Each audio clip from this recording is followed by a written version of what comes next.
School വിദ്യാർത്ഥികളുടെ ബാഗിന്റെ ഭാരം കുറയ്ക്കാൻ മാർഗനിർദ്ദേശങ്ങളുമായി ഒമാൻ വിദ്യാഭ്യാസ മന്ത്രാലയം.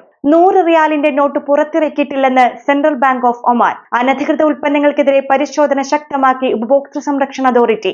ഇന്നത്തെ പ്രധാനപ്പെട്ട വാർത്തകളുമായി ഗൾഫ് അപ്ഡേറ്റ്സ് തുടങ്ങുകയാണ്. എല്ലാ പ്രേക്ഷകർക്കും സ്വാഗതം. Gulf Updates Oman brought to you by Shahi Foods and Spices, powered by Purushottam Kanji Exchange. School വിദ്യാർത്ഥികളുടെ ബാഗിന്റെ ഭാരം കുറയ്ക്കാൻ മാർഗനിർദ്ദേശങ്ങളുമായി ഒമാൻ വിദ്യാഭ്യാസ മന്ത്രാലയം. ആരോഗ്യ മന്ത്രാലയവുമായി സഹകരിച്ചാണ് മാർഗനിർദ്ദേശങ്ങൾ പ്രസിദ്ധീകരിച്ചത്. അമിതഭാരം ചുമക്കുന്നതിനാൽ ശരീരത്തിന്റെ മൊത്തത്തിലുള്ള വളർച്ചയെ ബാധിക്കുന്നത് ഒഴിവാക്കുന്നതിനാണ് സുരക്ഷാ നിർദ്ദേശങ്ങൾ. ഭാരം കുറഞ്ഞതും തുണികൊണ്ട് നിർമ്മിച്ചവയുമായ ബാഗുകൾ തിരഞ്ഞെടുക്കാൻ ശ്രദ്ധിക്കണം. വായു സഞ്ചാരത്തിനുള്ള ദ്വാരങ്ങളോട് കൂടിയതും കൂടുതൽ അറകളുള്ളതുമായ ബാഗുകൾ ഉപയോഗിക്കണമെന്നതുൾപ്പെടെയുള്ളവയാണ് മാർഗനിർദ്ദേശത്തിൽ ഉൾപ്പെടുന്നത്.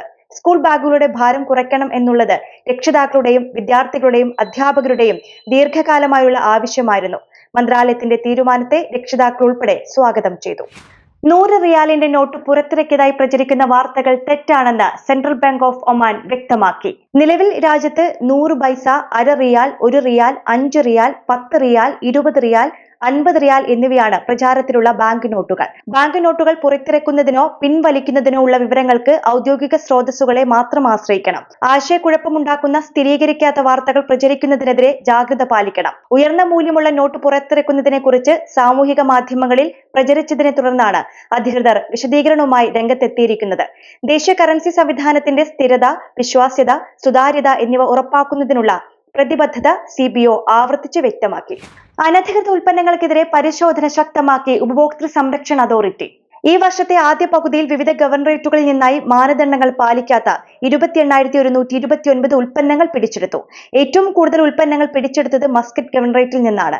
5,822 ഉൽപ്പന്നങ്ങളുമായി ബുറൈമി 2ഉം 5,584 ഉൽപ്പന്നങ്ങളുമായി വടക്കൻ ബാത്തിന 3ഉം സ്ഥാനത്താണ് ഉള്ളത്. അതേസമയം അൽ വുസ്ത, ദിബ, അൽ മസ്യൂന എന്നീ ഗവർണറേറ്റുകളിൽ ഇതേ കാലയളവിൽ നിയമലംഘനങ്ങളൊന്നും രേഖപ്പെടുത്തിയിട്ടില്ല. ഉപഭോക്തൃ സംരക്ഷണവുമായി ബന്ധപ്പെട്ട നിയമങ്ങളും ചട്ടങ്ങളും വിതരണക്കാർ പാലിക്കുന്നുണ്ടെന്ന് ഉറപ്പാക്കാൻ പരിശോധനാ ക്യാമ്പയിനുകൾ തുടരുമെന്ന് അതോറിറ്റി അറിയിച്ചു. ഔദ്യോഗിക സന്ദർശനത്തിനായി ഒമാൻ ആഭ്യന്തരമന്ത്രി സയ്യിദ് ഹമൂദ് ബിൻ ഫൈസൽ അൽ ബുസൈദിയും പ്രതിനിധി സംഘവും കുവൈത്തിലെത്തി. സംഘത്തെ ബയാൻ പാലസിൽ അമീർ ഷൈഖ് മിഷൽ അൽ ഹമ്മദ് അൽ ജാബിർ അസബാഹ് സ്വീകരിച്ചു. സുൽത്താൻ ഹൈതം ബിൻ താരിഖിന്റെ ആശംസകൾ ആഭ്യന്തരമന്ത്രി സയ്യിദ് ഹമൂദ് അൽ ബുസൈദി അമീറിനെ അറിയിച്ചു. കുവൈത്തിലെ ജനങ്ങൾക്ക് അദ്ദേഹം കൂടുതൽ ക്ഷേമവും ആരോഗ്യവും ആശംസിച്ചു. കുവൈത്തും ഒമാനും തമ്മിലുള്ള ശക്തമായ സാഹോദര്യ ബന്ധവും വിവിധ മേഖലകളിൽ അവയെ ശക്തിപ്പെടുത്തുന്നതിനുള്ള താൽപര്യവും മന്ത്രി അറിയിച്ചു. ഒമാൻ സുൽത്താനും ജനങ്ങൾക്കും കുവൈത്ത് അമീർ ആശംസകൾ നേർന്നു. ഇതോടുകൂടി ഇന്നത്തെ ഗൾഫ് അപ്ഡേറ്റ്സ് പൂർണ്ണമാകുന്നു. നമസ്കാരം. ഗൾഫ് അപ്ഡേറ്റ്സ് നിങ്ങളുടെ വാട്സാപ്പിൽ ലഭിക്കുന്നതിന് നിങ്ങളുടെ പേരും സ്ഥലവും 96201150 എന്ന നമ്പറിലേക്ക് വാട്സാപ്പ് മെസ്സേജ് അയക്കൂ. Gulf Updates Oman brought to you by Shahi Foods and Spices, powered by Purushottam Kanji exchange.